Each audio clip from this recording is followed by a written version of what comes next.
Assalamu alaykum, hürmetli televizor görüşçüler, Stratejiya Nemi deydi programımızın 3. sanına hoş geldinler. Ben Abdüsalam Niyaz Uygur. Bugünkü programımızda biz davamlıq yana Doktor Erkin Ekrem Efendi bilen söhbetimizni davamlaştırırız. Hürmetli Erkin Ekrem Efendi, programımız hoş geldiniz. Hoş bulduk. Hürmetli televizor görüşçüler, dünyada künde nurgun yanılıqlar bulup atıdı. Xitayning dünyanın közünü bu yaş yelisimi to'xtab qolgani yo'q. Amerika Ovozi to'rining 19 oktyabrdagi xabariga asoslanganda Xitoydan Nepalga 100 nafar Xitoy tili o'qituvchisi avatildiganligi bildirilgan.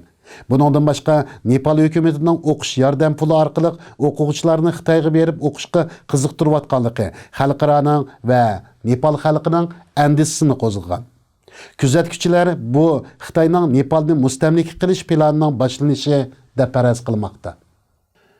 Aldığın hafta Qırğızstanda qaslab o'ldirilgan Uyg'ur G'upur Abdurahmonning o'lgimi o'z vatanining tuprog'iga ko'milishga muyassar bo'la olmadi.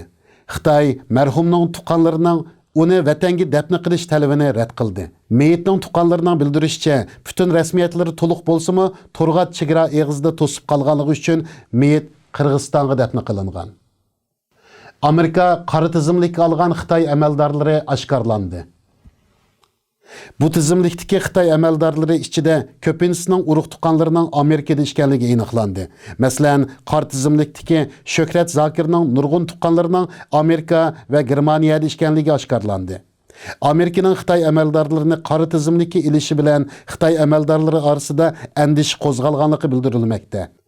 Xitoy hukumati o'zining inson qalbidan chiqqan jinoyatlari oshkor bo'lib qolganda boshqalarga ishki ishimga aralashma deb ko'kamilik qiladi. 21 oktyabr Xitoy tashqi ishlar bayonotchisi Geng Shuang Yaponiya bosh ministri Shinzo Abening Yasakoni sherini butxonasida tavob qilishiga qarta norozilik bayonoti e'lon qildi. Buningdan boshqa Geng Shuang yana Xitoyning Amerikadagi diplomatlarga qo'ygan cheklamasini asossiz deb bayonot e'lon qildi. Amerika bo'lsa bu cheklimini Amerikaning Xitoydagi diplomatlarga qo'yilgan cheklimiga qarshi yo'lga qo'yganligini bildirgan edi. Xitoyda ochilgan 6-navbatlik xalqaro internet yig'iniga qatnashuvchilar internetning cheklamasiga uchirdi. Bu yig'inga 80 davlatdan kelgan 15 mingdan ortiq odam qatnashgan bo'lib, ularning hammasi yig'in jarayonida tamatlash detali ishlatishga majbur bo'lgan. Rossiya bilan Turkiya Suriyaga aloqador kelishim imzoladi. Hurmatli televizor ko'ruvchilar, yuqorida bu bir hafta ichidagi xalqaro yuz bergan muhim voqealarni eslab o'tdik. Endi suhbatimizning asosiy mazmuniga kelaylik. Bu haftalik programmamizning asosiy mazmuni muhojiratdagi Uyg'urlarning buguni va kelgusiga munosabatli masalalar ustida ilib berildi. Qanamizda diqqatinglar ekranimizda bo'lsin. Xabarlarga asoslanganda 5 noyabr Xitoyning Yevropaga tutishadigan tunji yuk poyezdining Turkiyaga yetib kelganligi planlanganligi ma'lum bo'ldi. Xitoy o'ngishli holda Yevropaga temir yo'lni tutashtirdi. Buning kelgusini qanday faraz qilishimiz mumkin? Turkiyadagi analizchilar bu Turkiyaning iqtisodini vayron qiladigan bir poyez deyishmoqda. Bu temir yo'lning ulanishi Sharq Turkistonda yashayotgan mazlum xalqimizga nisbatan nemidan derak berdi. Türkiye'de pasportsuz yaşayotgan nurg'un yetim balalar, tul ayollar var. Xili ko'p sondagi Uyg'ur erleri noma'lum sabablardan pasportida chekitpa degan bahona bilan az bo'lmagan avarchiliklarga uchrab keldi. Tul ayol, yetim balalarga saxovatchi Uyg'urlar va turk qarindoshlar yordam qilib kelyapti. Biroq ularning soni ko'p bo'lg'ach, Yevropa, Amerika, Avstraliya, Kanada va boshqa ismi aytilmagan nurg'un davlatlardagi Uyg'urlarning uzluksiz, minnatsiz qilayotgan yordamlarimi qiyinchiliklarni hal qilib bo'lmadi. Nurg'un balalar o'qishsiz qilyapti. Agar Xitoyning Turkiyadagi ta'siri texmi kuchaysa, balalarni Xitoy hukumatining Turkiyadan talab qilish huquqi bormi? Bu balalarning kelgusi va hayot haqida muhojiratdagi Uyg'urlarning qo'lidan nima keladi? O Xitoyningki poyezdi Türkiye kelsa ve shundaqli Türkiye bu poyezdning o'tish pulini olsa, Türkiye shuning pul topadi deydi. Fakat bu poyezd bilan agarda yukni yuklab Turkiyaga to'shiydigan bo'lsa, Turkiyaningki nurg'un shu ticaretçilerini ve karxanchilarni nima qattiq ziyon tatqizdi endi. Mesele bu poyuz qaytganda Türkiye'den mal ilip baramdı, barmamdı degan mesele var. Hazırkı şu bir 2 yıldan beri Avrupaga qatnayotgan poyuzlar bir işte toşak berip ama qaytashda yerim qaytyapti. Demek ki Xitay bazarıga elip apırıp satıdığan narsa az ama Xitaydan Avrupa bazarıga apırıp satıdığan köp. Yani Türkiye mi müşta bir ahvalıga uçraydı dep oylayman men. Ama Türkiye eğer de şu Xitay bazarıda mal satalaydigan halıga kelgen takdirde o vaqtida onundan bu poyuzdan ki bir paydası boludu. Bo'lmasa bu poyuz hamda şu O'rta Osiyoda bo'lgandek yoki Janubiy Sharq Osiyoda bo'lgandek bir ziyon tortadigan bir ahvol paydo bo'ladi.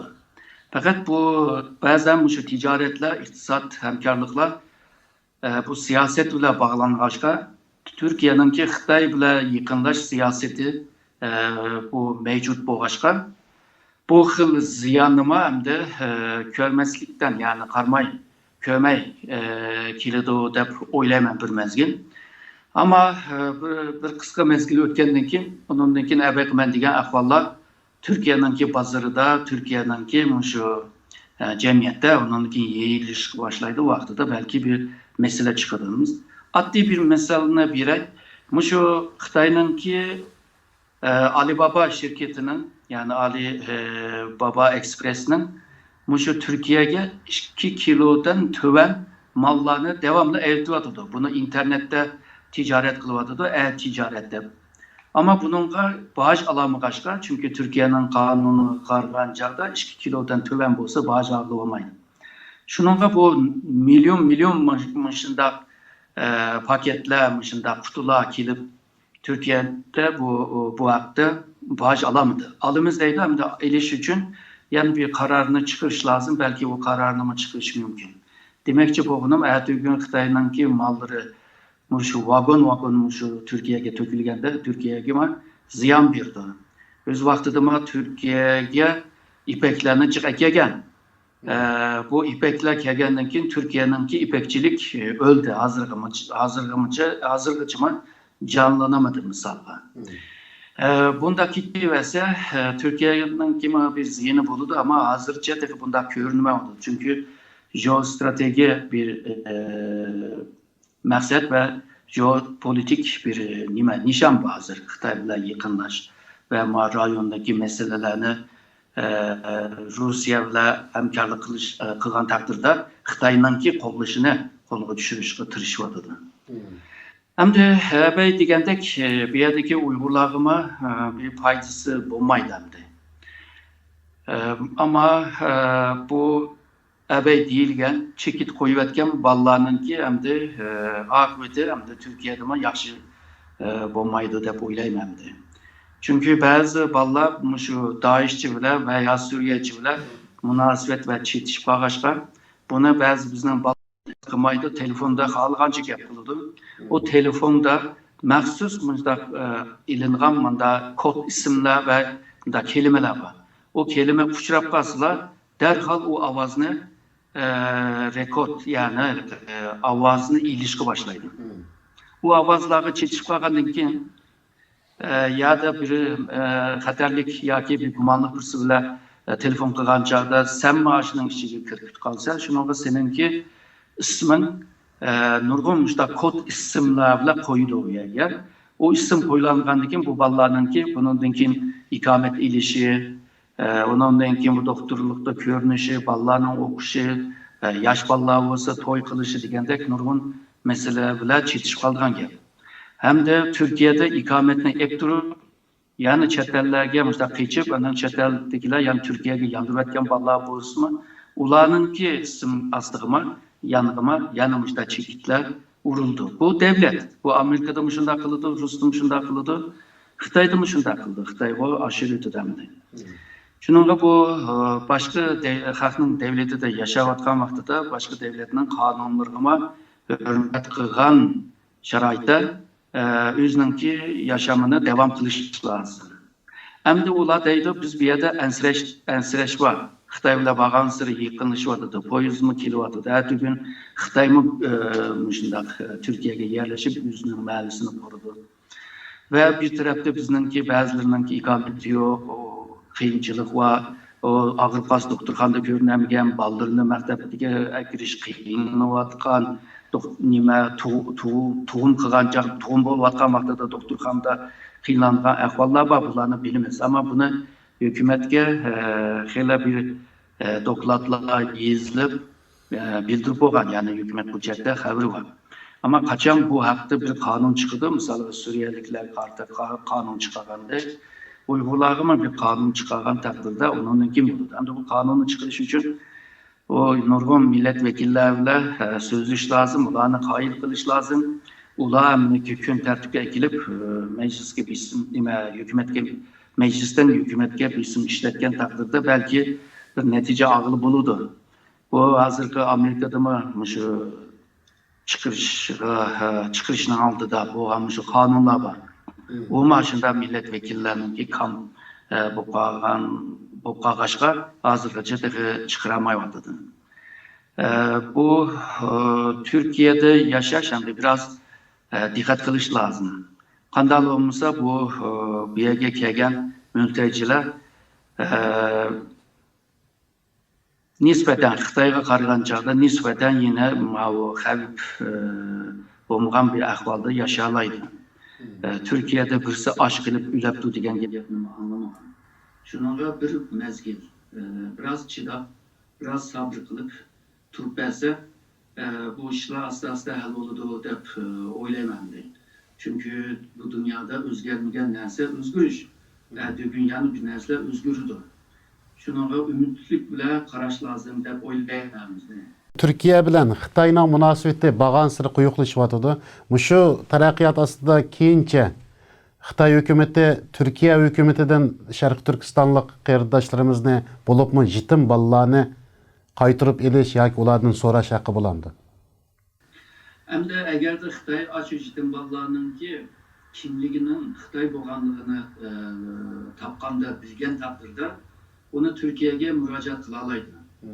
Xalqaro qonun qaragan chog'da shu davlatning o'zining grajdanini istagan vaqtida berish lozim. Ama yana bir xil qonunga qaragan chog'da agarda bu qaytarib beradigan kishilar o'lim bilan ishkence bilan, yani qiyin qistoq bilan ve ümidsizlik bir ahvolga tushirib qo'yadigan bunday bir ahvol bo'lsa qaytarmasa bo'ladi.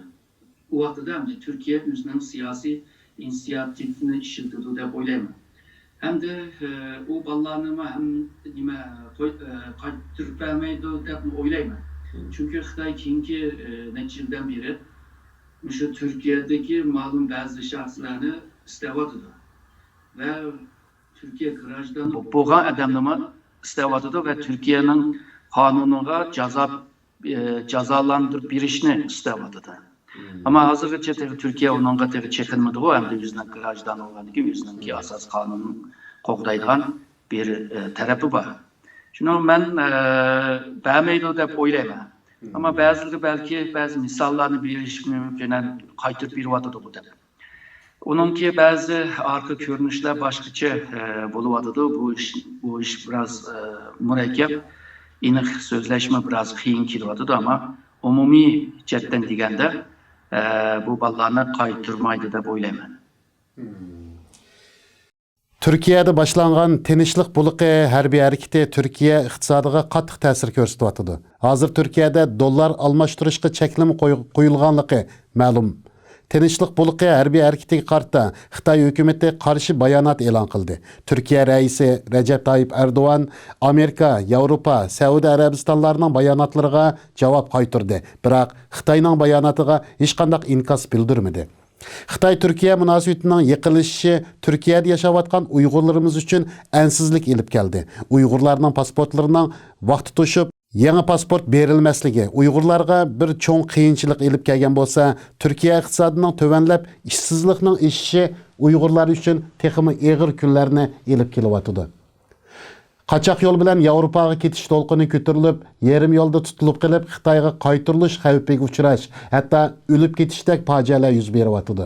Saudiya Arabiston yangi viza siyosatini chiqarib, Xitoy pasportliqlarning haj qilishiga imkon tug'ildi. Tunji turkum Uyg'urlarga Makkaga yetib berib haj qilyotdi.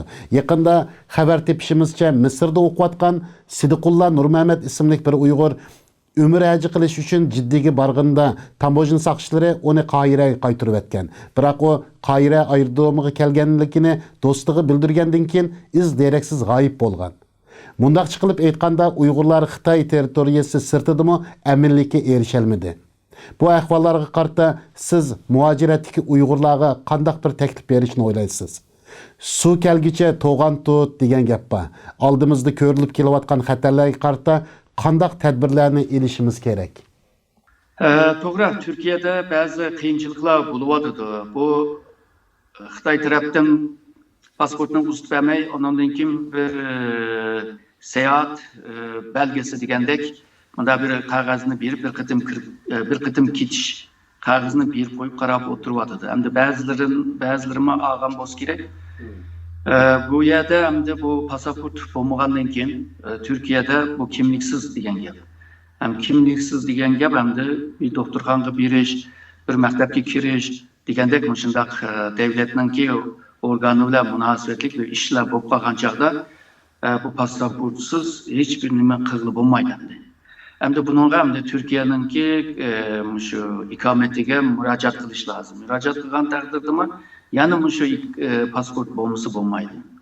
Endi bu shuni endi ba'zi Turkiyadagi tashkilotlar hal qilishga tirishyapti va hukumatga bir nima Uyg'urlarga pasport, ya'ni grajdanlikni berish, ya'ni Turkiyaninki xavfsizligiga, qonuniga ziyon bermagan, xilof qilmagan bunday odamlarga berish degandek bir talablar bor. Endi bu talablar qachon chiqadi, qachon chiqmaydi bilmaymiz. Agar chiqib qolsa, endi ko'p Uyg'urlarninki bir hayotlari jiddan biroz rahat bo'lalaydi deb o'ylayman. Chunki bu pasport bo'lgan taqdirda, ya'ni kimlikni Turkiya grajdanligini olgan taqdirda do'kon ochalaydi, ishmi qilalaydi. Bugun chet elga chiqishmi oson bo'ldi. Chet elda yashash uchun o'ng'aylik bo'ladi. Qani bu oldimizdagi kunlarda, oylarda, yillarda bir saqlab boqaylik buni ko'p. Endi bu Misrninki ahvoli biroz qiyin bo'lyapti. O'tgandimi bir ayol o'zininki erining shu Misrda yo'qolib ketganligini, hozirgacha nadaligini bilmaganligini, aloqa qura olmaganligini degan ma'lum yerlarga dedim bunday ahvollarni. Ammo Turkiya bilan Misrninki munosabati pek yaqin emas. Bir vas buni hukumat orqali qilishmi qiyin. Ammo shu tonish Misrda bilingan, Turkiyada yaxshi bilingan insonlar bunga aralashgan taqdirda balki bir izdirini topqili bo'larmi deb deyishdi hamda.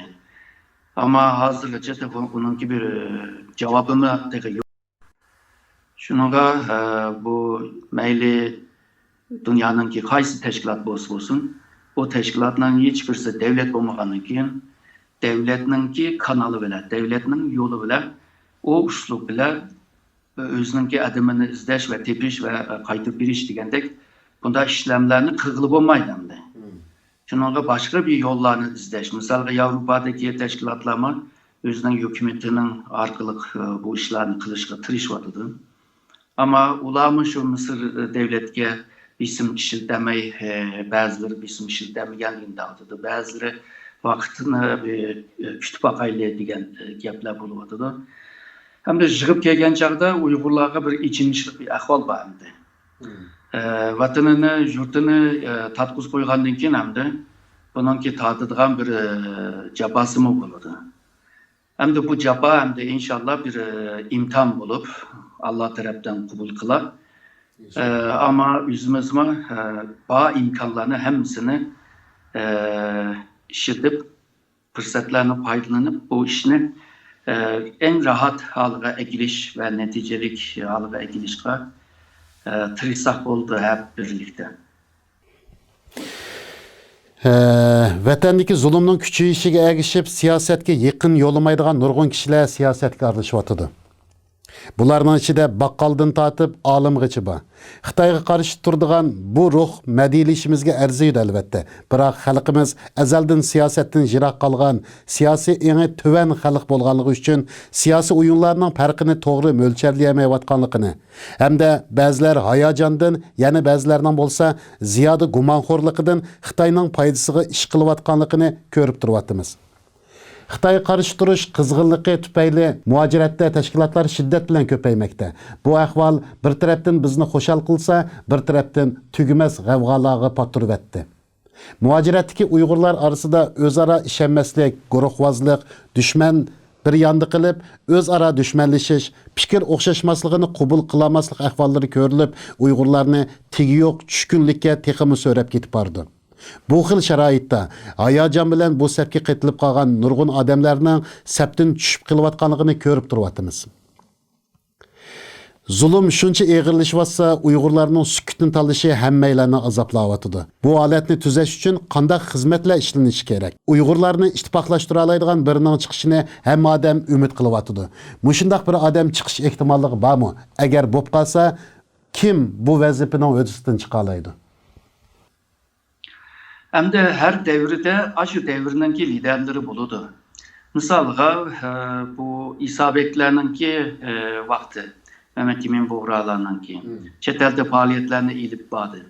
Misalga bu işki efendi Türkiye'de işi çoğun boğanlar, misalga 50'den çoğun boğanlar, hemisi bu işki şahsını tanıydı. Ve bu işkisini Şark Türkistan bile özününki ismi bile özdeşleşken, yani öz halıga ekegen, yani isabet disi Şark Türkistan disi isabet halıga ekegen. Türkiye'de yaşavatkan ballarının köpü bilidi. Meyli sakçı darsı basın, tepki basın, bir basın, bir otobüste yanında oturup basın. Eğer özüne Uygur diyen olsa, işi çoğun adam çokum isabetini bilemizler deyip soraydı. Bizninki şehir kelgen, doklat bergen biz anlagan, ya ki bizden mektep kelgen biz anlagan, ya ki isabetinin ki doklatını anlayımız dep, neyini icrakiyelerden kelip anlagan dep, ajnat dep birdi. Ama mışındak Türkiye'de tanıngan, bilingen bir lider, Uygurlarının arasında gayvet bile tenkit kılıp tuğan. Ben onu yüz gözüm, yüz kulağım, kulğum bile anlagan. Bunu ben bu gepini dağıtkan vaxtında nurgun adam bilirdim. Aşı adamınki liderliğini biz üzümüz hoğdumuduk. Türkçe'de bir gep var, molla onu uçurganlar aşı müminler deydi. Yani müminler etrafı ışığılgan takdirde, onu uçurgan vaxtında onundaki o lider bulup tikilindi. Bizde hem de bir lider tikilinip kalsa misal var. Ama onu tenkit kılıp, onu gajlap, onu tıllap, onu pitne terip, onu sestip tükütüdü biz. Bunu körü attınız. Hem ben devatkan gepine nurgun Uygurlar biliş gerek de oylayamam de. Şununla bizden Uygurlarda ondak tarihte efsane aylangan onda liderler çıkmaydı. Hem de başka cemiyetlerde pek az çıkıdı. Çıksa mı 100 yılda bir çıkıdı ya da çıkmaydı. Çıkmadan 200 yıl oldu. Ondak da normal insanlardan biraz liderlik alayetliğini gösterken adamlarını biz onu yöleş lazım. Eğer de dava ve paydalık iş kıldığını olsa onu yölep onu lider kılıp tikleş lazım. Eğer de lazım olmasa, lazım olmasa hem de gerek yok. Hem de hazır ben davatkan lider mandak bir adam. Siyasetten havru boğan, anca başka sahalardıma, insan bile münasebetlik sahalardıma biraz bilme boğan, yani çonkurluk akademikini demeye vadımı. Onun den kim bu kelgüsünü teyarlaydıgan, yani kelgüsünün ki bir nişanı boğan, mandıgan yol haritası boğan, mandak adamlarını, yani cemiyetinin, milletimizin, vatanımızın ki takdirini belgilep köstüdüğün adam. Ama yanı bir lider var, ulanı bu başlık deyimiz hem de. Başlık degen kişi hem de menajment. Bular yalnızla mevcudiyetini başkurdu. O başkurgandan keyin terappiyat olmaydı. taraqqiyot bo'lmagandan keyin bir foydasi bo'lmaydi. Shuncha bir xil liderlar bor, o lider yolg'izlar nom uchun, pul uchun yoki boshqa mansabga o'xshash boshqa narsalarga ehtiyoj bor. Shuningga uningki liderlik shu manfaatni qo'lga tushirishdir. Hamda bu uch xilga bo'lgandan keyin bizning xalqimiz ashuni qarab o'zining liderini topalaydi deb o'ylayman. Aslında hozirmi ba'zi odamlar liderlik holda, ammo uningki abaqa degandek uni uçurishning yeriga uni pochig'ini qo'lini sundirib yerga tushirishga tirishyapmiz. Ammo yerda turganlarmi o'zlari uçup o'zlari o'tirib chiqyapti. Ammo bizning xalqlar unimi qo'llayapti. Misol, bunda saxta liderlar bir mezgil vaqiralaydi, jaqiralaydi, sakraydi, ammo bir mezgildagi yo'qaydi. Nima uchun deganda tarixda biz yomoncha ko'rdik. Misolga, men tarixchi bo'lg'achqa, tarixda o'xshash odamni har davrda nurg'un qitim ko'raman. Shuningga men deyalayman, bunday odamlar bunday bo'ladi deb. Bu lider meselesi hem de şu cemiyetke bağlı, hem de kanda cemiyet olsa aşında bir liderini çıkırdı.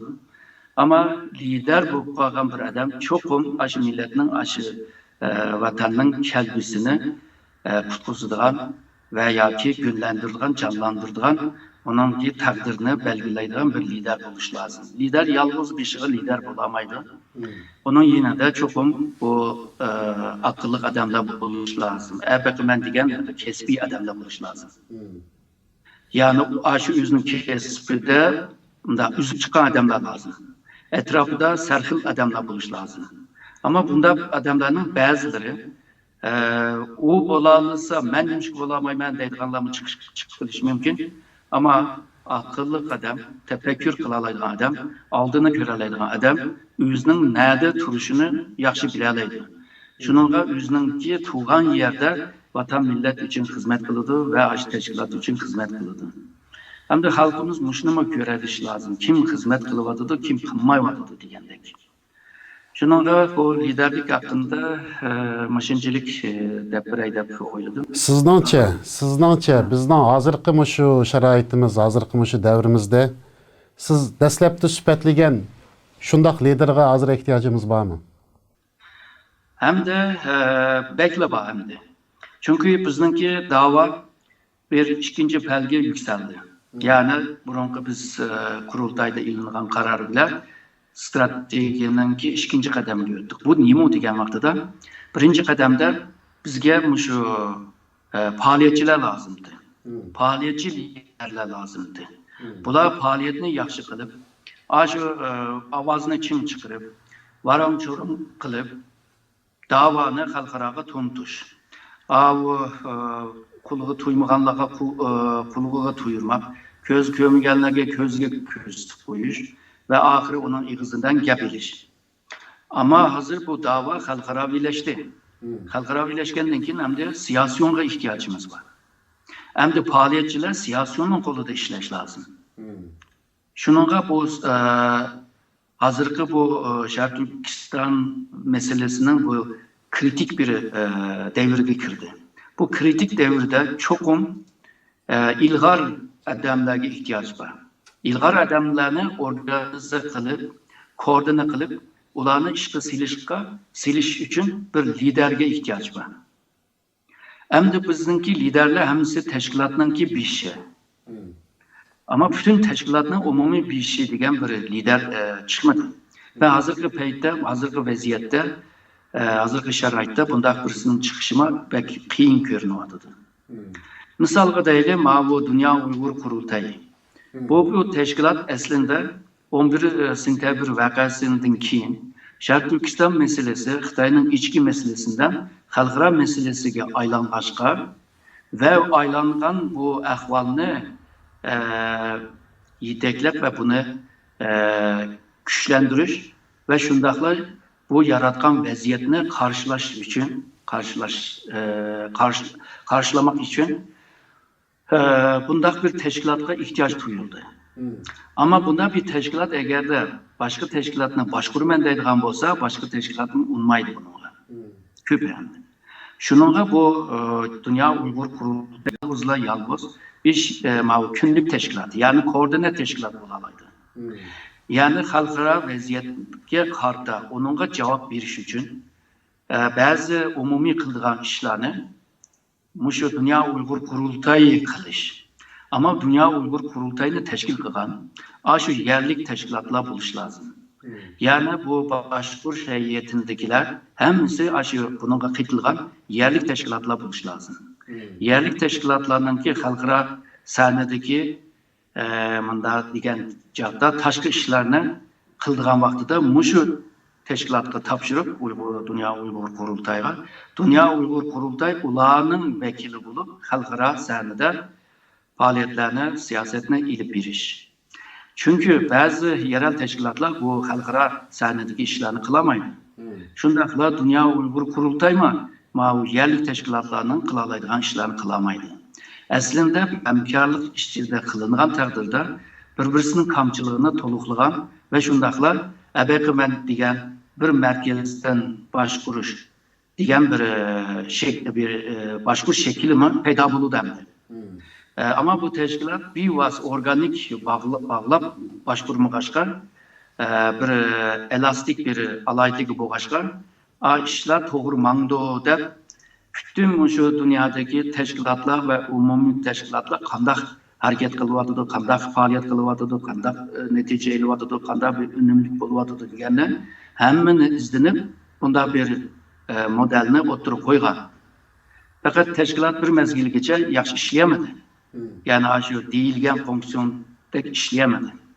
Hem de bu yerde ben bir siliştiriş ama şey demeye baktım ben. Siliştiriş için de baktım ben. Mesela Birleşken Devletler Teşkilatı var. Bu Dünya Uygur Kurultayı okşaydı. O yerlik teşkilatlar bu da birer devletlerdeki. O devletler yalnızla bazı meselelerini müzakere kılış için Birleşken Devletlerinin ki bu sahnede özününki taleplerini, özünün siyasetlerini, özünün göz kararlarını bir yere koyup bu yer ular için bir siyasi sahne oldu. Ama bazı hukukunun ki azrak bir kısmını Birleşken Devletler Teşkilatı tapşırdı. Birleşken Devletler Teşkilatı ularının namında onunki siyasi, iktisadi, kemberlerge yardım, sanat, tatbikat, ilmi faaliyetler diyendeki muşu işlerini kılıdı öz kararıyla. Ama Birleşken Devlet Teşkilatı ebeki diyen bunu erzab olan teşkilatlara buyruk veremeydi. Mandak bir maslaşış işçi bu işini ili bağırıp buldu ama sorgan sual kartı bunun kanda bir lider peyda buldu diyende benim kalamda inik muşur lider bulalaydı diyemem ama hemimizin ki ortak sayılgan o şahsını biz lider de kabul kılış lazım. Misal değil, 20 adam onu sayıldı. 3-4 adam onu kabul kılamadı. Ama umumi sanığa karab durup onu kovdap onu yine de turup ona yardım kılış lazım. Misal değil, bu kişi bir kıtım kıldı, iki kıtım kıldı. Ondan sonra onu kanun bile çekleş lazım. Üçüncü kıtım olmaslık lazım. Şunun bile yeni bir skillidi. Yeni bir skillidi, yani devam kılıdı, yani yeni skillidi. Mundak olan takdirde teşkilat ondan sonra teşkilcilikinin sistemini kurup çıkıyor. O vaxtıda lider bulmagan takdirde mi? O teşkilat yüzümü mağalaydıgan halı geldi. O vaxtıda her kanda Ahmet kipkası mı? O teşkilatını mağazalaydı. Bu alayetliğe ehemmiyet veriş lazım. Bunun da tabii ki anga ihtiyaç var. Hem de bizim halklar bu Xitay'da bizim aslında bu başka dünyanın medeni rayonlardan en jirak ağaçlar. Bu medeni anlar, bilimler, teknolojiler kinke geçken, kesme onların şekili kegen, mahiyeti ve muhteva yani mezmunları cık kem geçke, cık nes übinem geçke. Bizimki anlarımız biraz töven. Chet elga chiqqan taqdirdami huyimizni o'zgartamadik. Undaqda abayqiman degan birisini sayladik, uning orqasiga egishayli, unga yardım qilayli, yar yurak bo'layli degan gapni hamda qabul qila olmaydigan ko'p odam bor. Buni bir shuvar deb ko'rdim. Chunki ang u seviyaga kamgashga oshna bo'lyapti. Hamda bu burunma bir müşna bir hatalık bir siyasi şekillenme bo'lganmında bir hareketler. Misalga siyasette okumagan, bilimi bu cihetten bilimi bo'lmagan, hatta qarposak bo'lganlar hammasi chiqib men lider deb shu davoni qilaman deb qo'pib chiqdi. Az bizning mamlakatda bir gap bor, Çalıpayı adam öldürdü degandek, bu Çalı reisler, Çalı ziyalılar, Çalı bu ticaretçiler hepsi milletke ziyan berdi. Yani Çalıpayı adam öldürgen olsa, Çalı boğan bunda siyasetçiler milletini öldürdü. Çünkü Çalılıkta hiçbir zaman mükemmel bir narsa çıkmaydı yani neticede. Bu tabiatın kanunu bu. Şununla bu siyaset deganning hammadan oynaydigan narsa emas. Yani aşı cihetten Allah tarafından yaratgan bir kısım kabiliyeti ve o'zininki tirishchanligi bilan birlikda o'tirib chiqadigan narsa. Agarda siyoset ajda oson narsa bo'lsa, hammadan o'ynamamdi buni.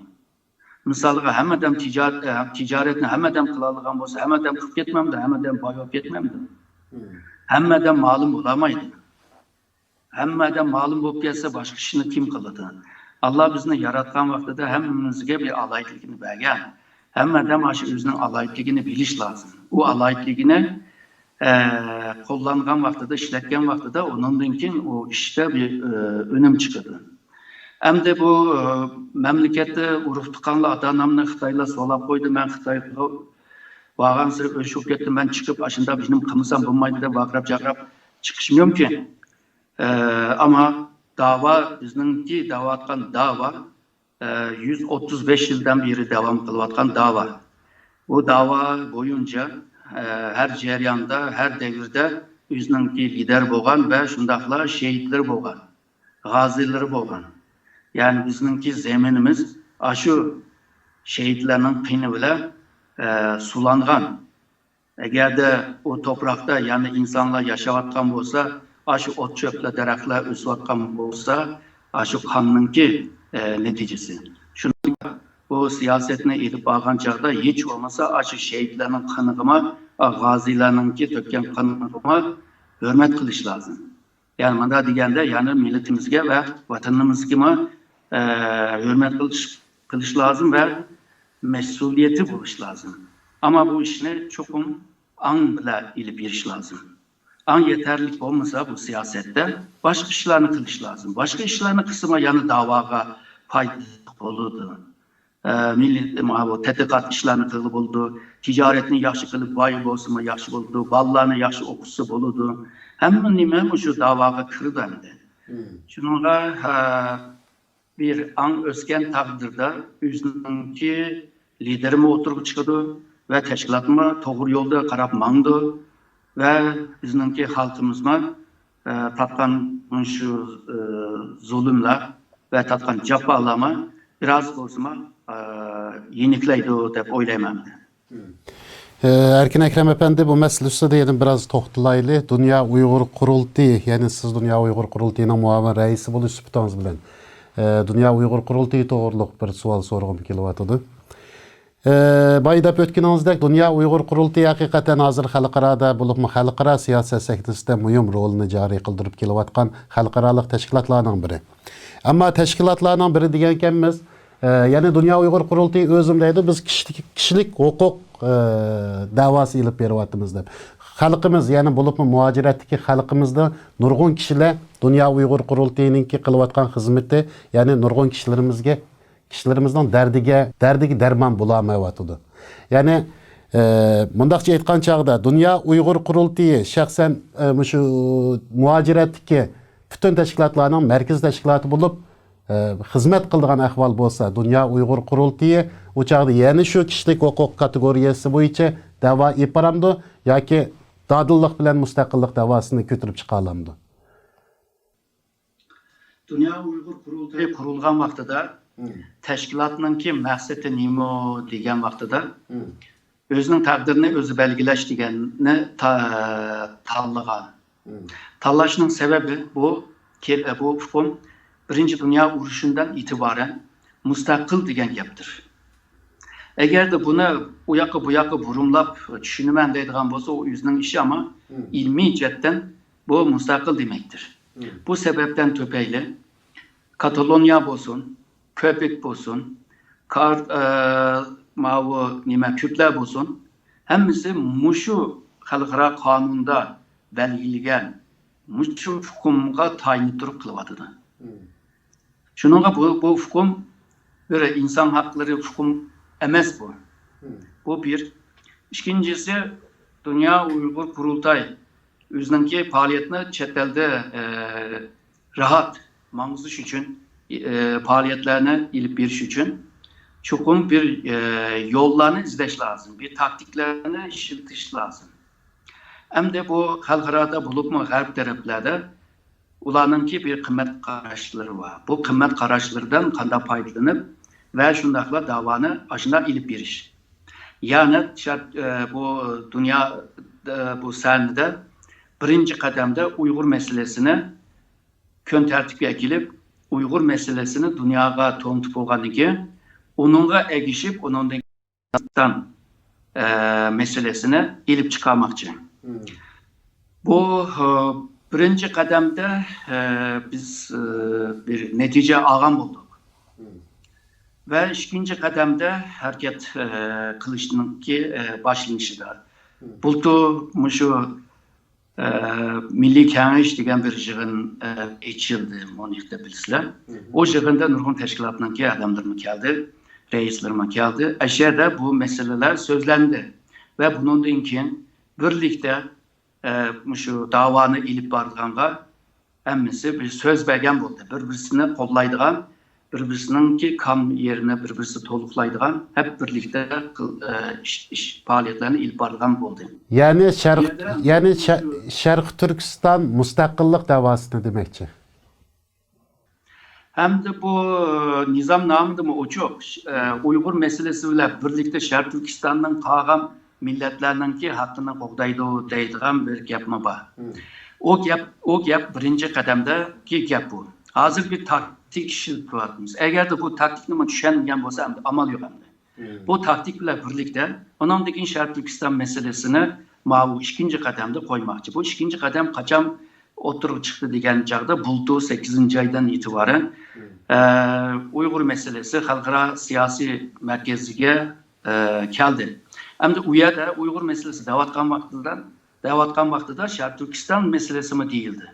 Hazır bu şu her matbuatla qaraydigan bo'lsanglar ve bazı bu şu think tank yani tushuncha qurilishidagi bununki mutaxassislarninki yazgan narsalarga qarasaqmi Şarkı Türkistan deb ataydigan bo'ldi. Ve shundaqla bazı Amerikaning siyosiyonlarimi Şarkı Türkistan deb ataydigan bo'ldi. Bu mushu bir yo'l bilan siyoset bilan mushu yerga kelganligini ko'rsatyapti. Yani demak, bundan keyingi yig'inlarda, bundan keyingi shundaq aldığımızdaki ayda 4. stratejiya yig'inini ochmoqchi. O yig'inda bular hammasi so'zlandi. Hamda kelayli bu dava degan vaqtida hozirgi biz Uyg'urlar uchun ikki xil davo var.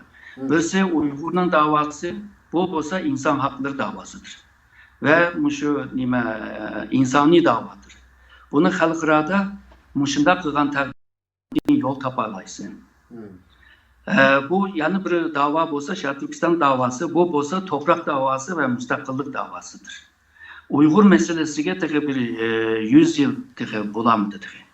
Çünkü Uygur'un namı 1921'de Taşkent konferansı, Taşkent yığınında bunun Şarkı Türkistan'daki Müslümanlığa verilgan modern yani zamanevi bir etnik isim. 34'te Şinsay hükümeti Xitoy manbalarida Chantou deyotganlarni hammasini Uyg'ur qilib bir buyruq tushadi. Shu vaqtida nurg'un Uyg'urlar biz Uyg'ur bo'lmaymiz. Biz Uyg'ur bo'lsak kofir bo'lib qolamiz. Biz alhamdulillah musulmonmiz deb bunda chin turib olgan. Shu vaqtida hukumatma besim ishiltib ashlarni Uyg'ur degizgan. Ya'ni bunda degan vaqtida Uyg'ur davosidir 100 yillik tam 100 yil emas, ama toprak ve müstakil davası 135 yıl oldu. Şununla bir yerde iki xil bir dava var. Birisini başta ilip yürüp, keyin onundaki anı ketip, birlikte ilip almak için.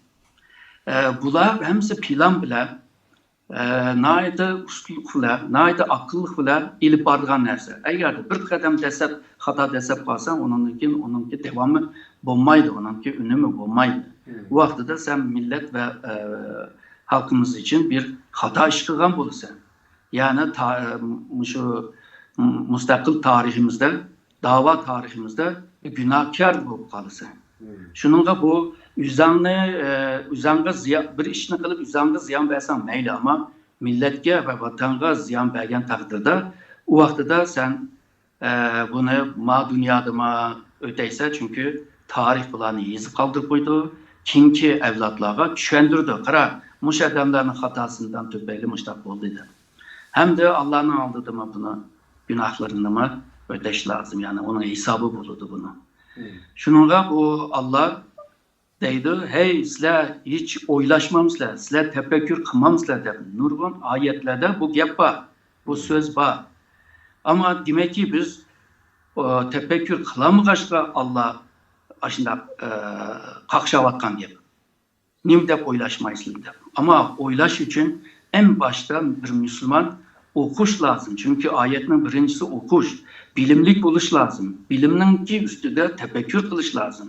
Tefekkürden kim onundakin an çıkıdı, onundakin göz karaş çıkıdı, onundakin yol çıkıdı, onundakin o nime vizyonlar peyda bulundu.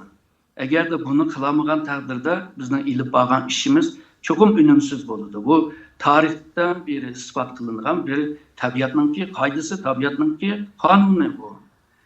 Şunun anda biz kısa vaktin içinde bunu düşünüş kıyın hazırkı ben degen ahvalını. Ama 10 yıldan keyin, 20 yıldan keyin bular hemisi oturgu çıkıdı hem de hata boğanlığı. Bay siz dep öttünüz, bizde faaliyetçi dep. Hakikaten ahırkı 2 yılda muhaciret Uygurlarımız için de faaliyetçi fevkalade jıklap ketdi. Faaliyet, yani teşkilatlar, faaliyetçiler köplep ketdi. Sizce bizdeki siyasi yollar kançılık sanlı geldi? Siz bundan bir dikkat kılgan yerleriniz var mı? Bizde hakiki siyasi yol var mı? 100 adamda 1 veya 2 vardır.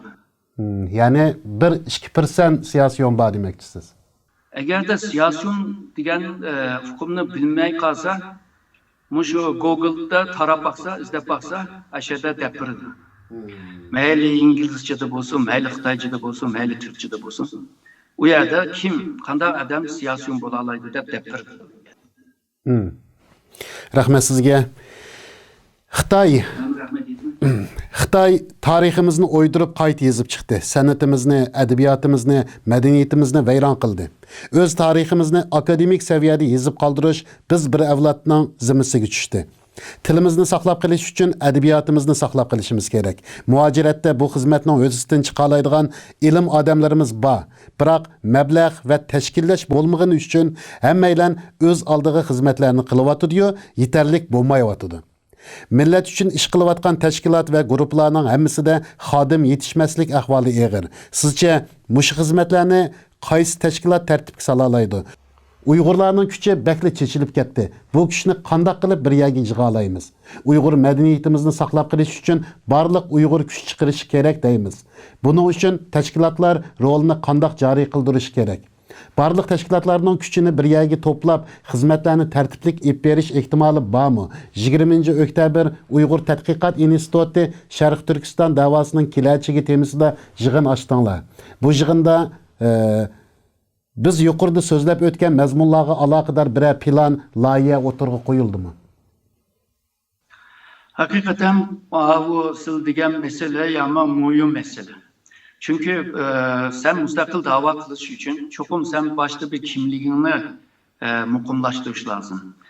Mujda Xitay'ınki bizninki Uygur kimlikni bir izip ve veyran kılıverdi. Yani bununki ismi hem de kimlik krizi değil, kriziz. Bunda bir ahvalda bir devlet kuruş ya ki başka bir yerim devlet kuruş bununki ihtimali yok. Başta kimlikni güçlendiriş lazım. Kimlikni güçlendirdiğin en asan ve en çakan yol tarih. Çünkü tarih adı babamızdaki kılgan işlerinin ötmüş yani. Ötmüşteki bizim adı babamızın kılgan işler. Ve şundakla bizimki isimiz yani bizimki hafıza, memori bizimki. Bu eğer de bir adam özününki isini yutup koygan bolsa, kanda pozisiya, kanda davrangan bolsa, kanda gap kılgan, kanda hareket kılgan bolsa, bir millet eğer de özününki isini yutup koysa, o maşındak olurdu. Şununla tarih bizim için bir eynek. Bir adam eynekке qarab özününki kam yerini kanda toluqlagan bolsa, bir millet ma tarih degan eynekке qarab ve özünü tüzdelaydi. Şununla tarih bizge bir tecrübe kazandırdı.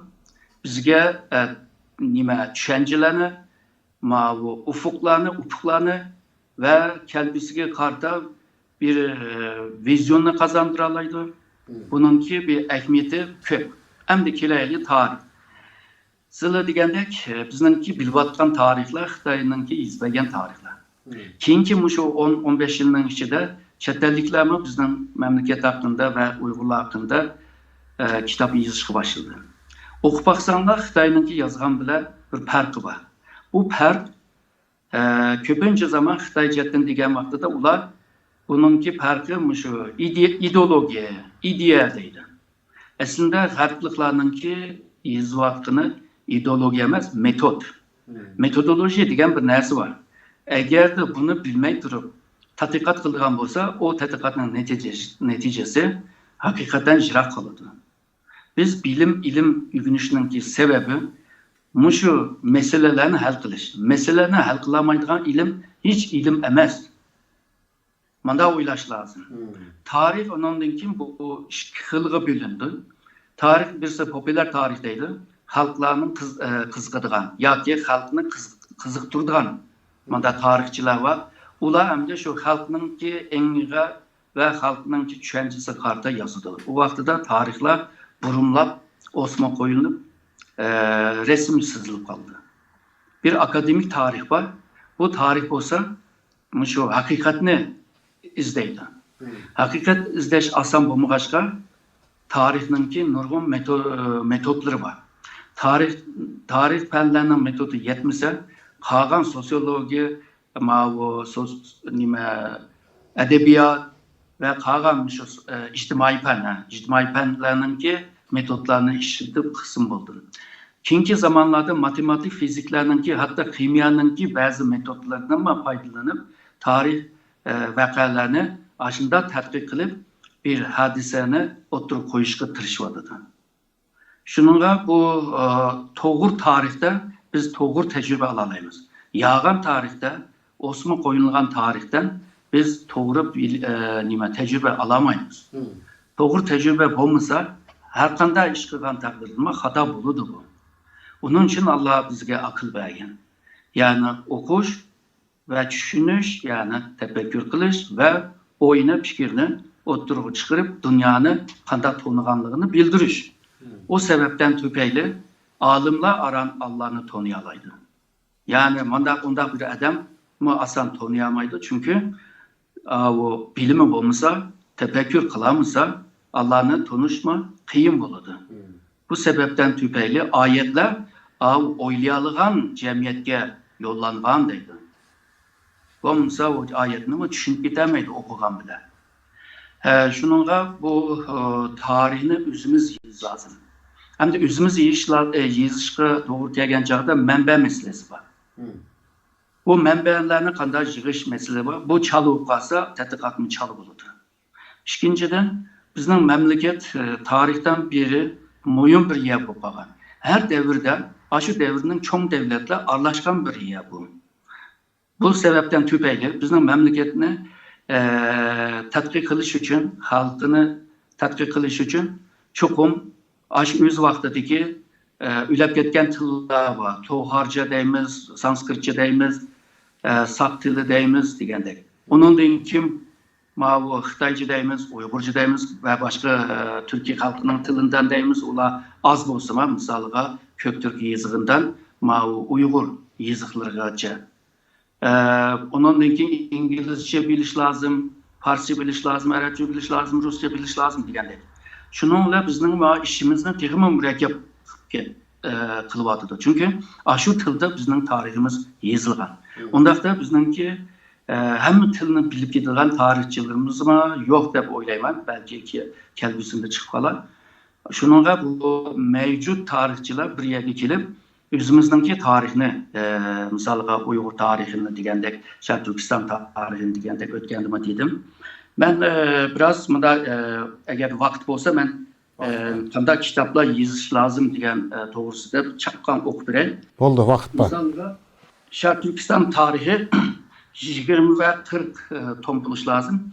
Sharq Turkiston İslam tarihi, Xitayning Sharq Turkiston işgal tarihi, Xitayning Sharq Turkiston sömürge tarihi, Uygur tarihi, Uygur felsefe tarihi, Uygur sosyoloji tarihi, Uygur til tarihi, Uygur edebiyat tarihi, Uygur romancılık tarihi, Uygur efsane tarihi, Sharq Turkiston'da medeniyet ve kültür, Sharq Turkiston'da milli mefkure ve kıymet qarashları, ondan keyin Sharq Turkiston yer isimleri, Sharq Turkiston'da an'anaviy hukuk tüzümü, ondan keyin Sharq Turkiston meselesi ve xalqaro qonun deydigan kitap. Ondan keyin Sharq Turkiston'da tarihte Sharq Turkiston'da başkuruş tüzümü, sistemi ve ünvanlar deganimi yozish lazım deb o'ylayman. Ondan keyin Sharq Turkiston köç tarihi, Sharq Turkiston xalqlarining tarihi, yani Uygur'dan başka Kazak, Kırgız, Özbeklarni yozish lazım. Ama Xitayga gerek yok çünkü Xitayni işgal tarihi deb anlasa bo'ldi.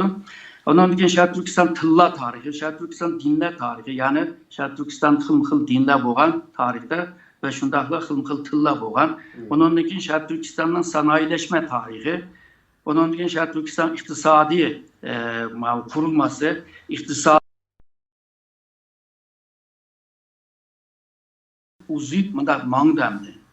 Hem de az evvel dedinler, qanday bir teşkilat buluş lazım dedinler. Hazır mevcut teşkilatın sırf başka bir teşkilatlarma kuruluş lazım. Mesela tuyuksuz vakalar buluvadı. Bu tuyuksuz vakalara karşı biz hemen inkaz veremey kaldığan ahvallar buluvadı. Ötkende Mısır vakası boğan çağda 5 teşkilatının ki reisleri bir yere gelip ve birinci qitim şu meseleni hal qilish uchun biraz tirishqan bo'ldi. Ama birinci qitim bo'lgancha ba'zi chalib qolgan yerlar bo'ldi. Agar bu devam qilgan bo'lsa pek yaxshi bo'ladi. Sharq Turkiston Milli Kanun Komitesi kuruluş lazım. Sharq Turkiston Milli Marif Planlama Komitesi kuruluş lazım. Ondan keyin Xalqaro Milli Til Komitesi, Xalqaro Fondi, ondan keyin bu Xalqaro Milli Fondi, ondan keyin Sharq Turkiston Milli Komitesi. Bu keyingi vaqtida qurilsin bo'ldi. Misalga Sharq Turkistonning ozodligiga az qolgan chog'da bir milliy meclis qurish lazım. Eğer de bu dünyada devlet kurgan devletlarninki şu ceryonni eğer yaxshi bildiganlar bo'lsa, şunu biladi. Devlet kurmasdan evvel meclis kuruldu. Nurgun meselelerini bu mecliste hal kıldı ve hal bo'lgan umumiy hammasi qabul qilgan müşteri aqlninki neticesiga qarab, ondan keyin qanday devlet kuruldu hem de bu mahiyetinden şu mezmungacha hammasi o'ttirib chiqadi. Buni kengaroq qilsam bo'ldi. Yani mushu listanimi yana uzatqili bo'ldi. Yani men bularni o'tganlarda buni degandim, mushu Milliy Kengashligini. Hem de buni şu aldığımızdaki ayda yani şu 4. strateji muhakeme yığınını açmakçı Uygur Tədqiqat Enstitüsünün namında.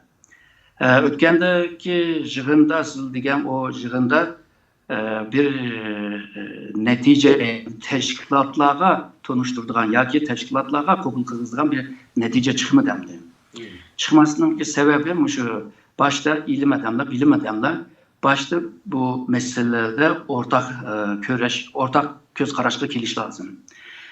Bu ortak göz kararış kemey turup, ondan keyin bu siyasi konulara bunu sunuş to'g'ri bo'lmaydi. Şuna bunda yığınlar devamlı buluş lazım. Çünkü Şarkı Türkistan meselesi nayet murakkab meselesi. Şarkı Türkistan meselesi, Uygur meselesinde aksıda nurgun çoğun devletler var.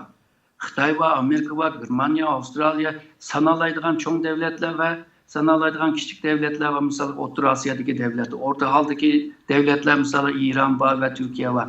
Şununla bu Şarkı Türkistan meselesi onda aslanla bir vakraplı, içki vakraplı çıkıp hal olduğun bir mesele emez. Çonkur ve şunda murakkab meseleler var. Dava çoğaygan sırı çoğun devletler ardışıkı başlaydı. Bazı devletler özünün temsilcilerini bir yerge silişki tırışıdı. Kollarını bir yerge ekirişki tırışıdı. Bunda bir peyte naydı ustalık ve akıllık ve ili bir iş lazım. Çünkü ne çıkarttım mı başka yadımı dedim. Aldığımızdaki 20 yıl bizim için naydı muhim bir yıl. Hem nime 20 yıl. Hem nime cık nesler özgürdü ve takdirimizni belgileydiğin 20 yıl. Bu 20 yılın içinde kutvalsak, kutlamazsak yani bu kıyınçılık ve zulümle tartışının ki ihtimali var. Sizningcha hozirgi mushu oltimizda bu 20 yilda biz g'alaba qila olishimiz mumkinmi? Menimki ümidim var. Nerede ümidim var degende mushu menden kichik bo'lganlardan biraz ümidim var. Fakat bu yaşlarımı çoğunlarının kılıvatkan, burun kıp koygan ve kılıvatkan ve toğur bulmagan bazı meselelerini egişip kılıvatkanını körüvatım. Ama ular ertügün özgürlük biliş mümkün. Hem de ular köp sandı bulmagan için bence bu yaşlarını eğer de toğur yolda yetiştirip ularını teşkilatka egirip teşkilatını yaşlaştırış. Çünkü teşkilat kıyırıp kalsa o vakti de teşkilatının dinamizmini yoktu koydu. Şuna yaşlandırış lazım bu teşkilatını. Onundaki yaş ballarını moyum hukuklara iriş lazım. Ularınki ilmi bilimi bile ve şundakla ularınki heyecan bile ve ularınki dinamik güçünden paylanıp o işine ilip bağlı oldu. Jığıp kelgen çağda meselenin birisi terbiye. Talim terbiye meselesi. Bir devlet şunda, bir vakıf şunda, bir ticari kanun şunda. Eğer de sen şu müesseselerini, devletine, vakıfına, şirketine yaştımen deydiğini olsan, çokum kelgüsünde şu müesseselerini ilip baralaydıgan, sırtı da toşalaydıgan manda adamlarını yetiştiriş lazım. Eğer sen bunu kılamıgan takdirde bu iş seninle tügeydi. Ve günahkar bulup kalırsın. Şununla bu teşkilatın reisleri için davatmen ve kağam işi çoğu kağanlar için davatmen. Meyli boptu nurgun işlerini kıldırırlar ama yaşlar hem de yaşlarını yeteklep ve yaşlarını yölep mağındıgan vakit geldi. Eğer de muşta kımıgan takdirde 20 yıldaki aldığımızdaki 20 yıldaki fırsatını kaçırıp koyuşunki ihtimali bağ dep oylayman.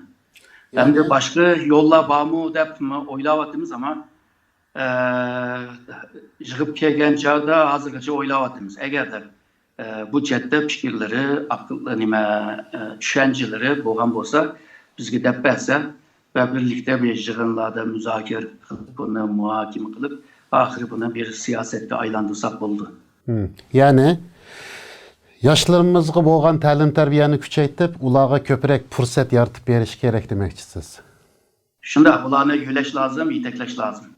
Yani bularni qildigan odammi, yani hozirgi ish qilayotgan, faoliyat qilayotgan mavjud cho'nglar. Yani shular boshlab berish kerak.